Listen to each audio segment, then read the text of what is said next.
Peace, y'all. It is me again, Franco, with the review.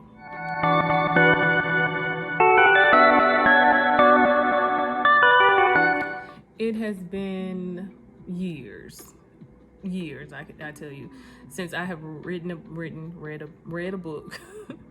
Since I have read a book in less than 72 hours, like literally chop this thing down in less than 3 days.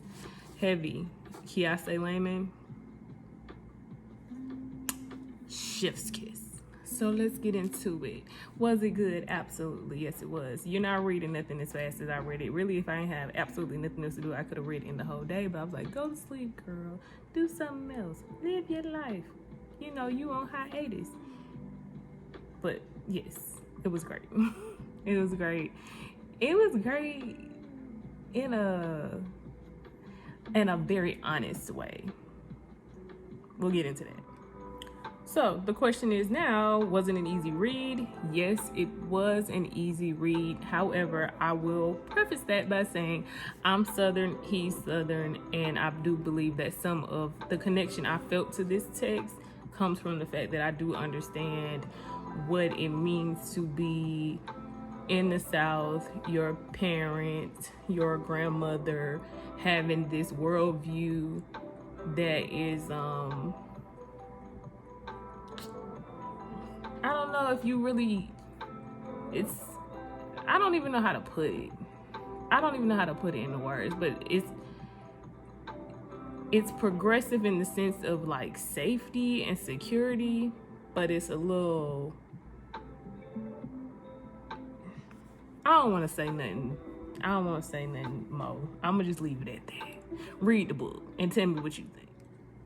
So who should read Heavy by Kiase Layman? I don't know why I can't talk. It's just tongue-tied is just my middle name. I say anybody should read this book. Anybody and everybody should read this book because it's an American memoir.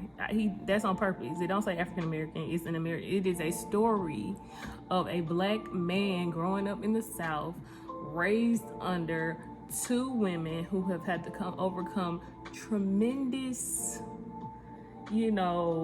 socio-economical feats while he's like the only guy, which is typical. Like I meet so many really good guys, but they like the only one that kind of got their shit together, and then it's just women needing them. Ain't really no room for nobody else. But see, I'm about to go down a whole nother path, so everybody should read the book. That's my opinion. Does this text need to be reread? I would say yes. If you enjoyed the content, reread the book. Would I personally reread it? I might. But I would say that it is traumatic. It's real. It is someone's life. And I don't want to...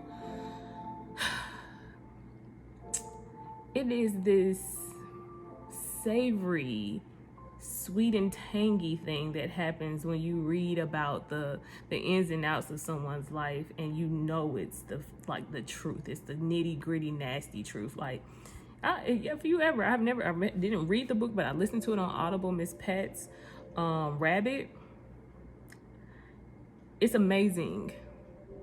These things that us Southerners have experienced. I mean, but people all over the world though. So, but it is a specific genre of, I think, Southern writing that I appreciate because I'm from Georgia, and I love to hear Black people stories from the South. I'm realizing that, and so would I reread it? I probably will eventually reread it.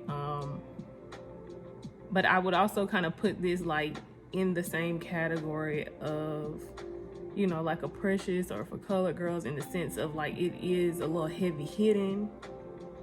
Now, I've only watched the movies. I have not read the books. I don't need to read the books, and I don't even want to see the movies again.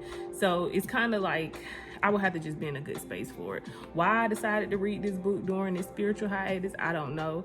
Maybe it was to make me feel less bad about my own like shit that be going on in my head or whatever. But it reread it if you want to. But I would say at very least, read the book. I did like giggle a lot throughout this book, and like I was around a friend and he's like, why are you laughing? Like, is this book funny? I'm like, this book really ain't funny. I'm laughing at the irony.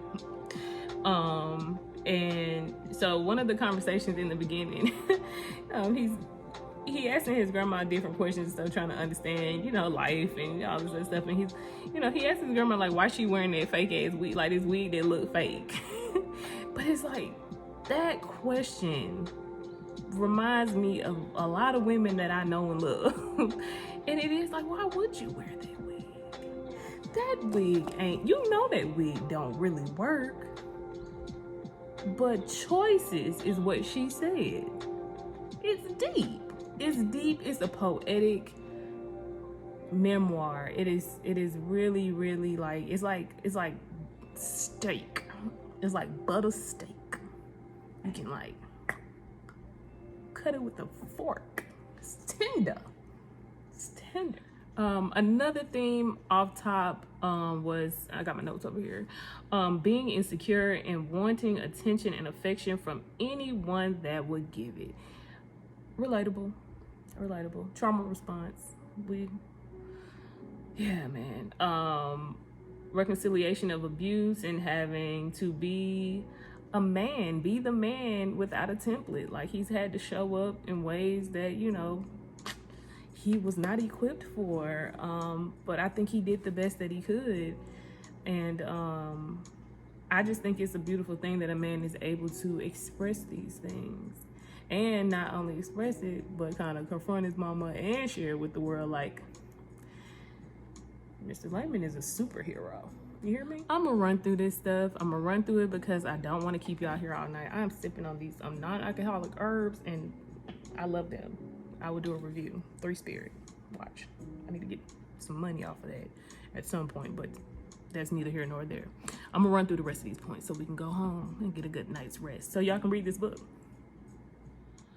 Okay, so another point that I wrote was the delicate heart of a boy loving the women in his life while their fear of his extinction is bombarding him and them. So there was this ongoing theme of protect yourself, the world don't give a damn about you, you're a big black boy in this world. And you know, that can be so exhausting while it is true at the same time. I just don't know. I don't know what the answer is, what the balance may be, but golly, it was a lot of that, and I can totally understand some of the angst that came from just the messaging and the facts. That, yeah, it's like he had to carve out some freedom on top of all the other stuff that was going on with him. So, some other things that I could definitely relate to in this book is like this feeling of failure, obsession, weight, health, demographics, this slavery state of mind, learning to navigate spaces that you ain't ever been in before and you just ain't really equipped to be in, but you got to be there. You see me trying to put my little ear back? See, the world of difference. Old black work. It was a line in the book. I didn't do a lot of quotes, but old black work, because I didn't mark through this book, probably because I will read it again. It's like we've been doing this for a long time, you know, dragging the country and all of our woes on our backs, and we tired, boss. We tired.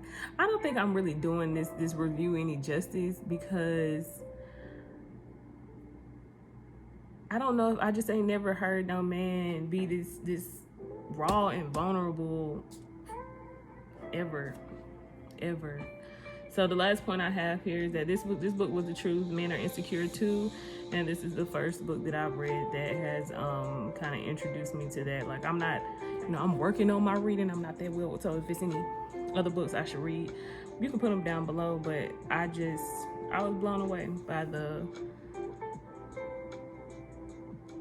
just the openness of it all, and I'm still kind of processing it, and it's definitely made me question so much about my life. He is doing a great job of holding himself accountable.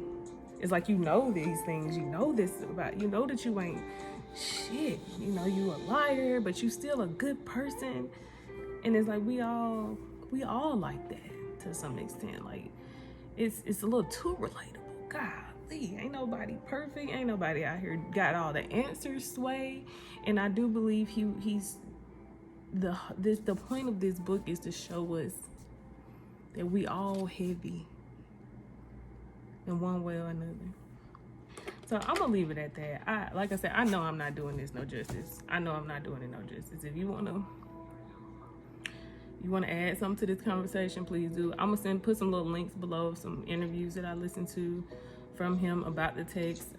It's always this little dance that's being done when he answers questions. It's not like an avoidance dance, but it's like his mind is always working. He's always trying to kind of get to the bottom line. And a lot of these questions about life and his story and just everything in general, ain't no answers, Sway. Ain't no answers. That's the crazy part. So I'm gonna go ahead and end the review here. Give it a thumbs up. Let me know what y'all thought in the comments. And I got plenty of other books to read. Hopefully we can wrap some more up before I dip back to the land of the regular. And I'll stop rambling here. Y'all have a great and blessed whatever y'all got going on. And I'll see y'all in the next video. Peace. This is Franco. I want to thank y'all for tuning in. Please like, share, and subscribe, and follow me on Instagram, Big Franco the One.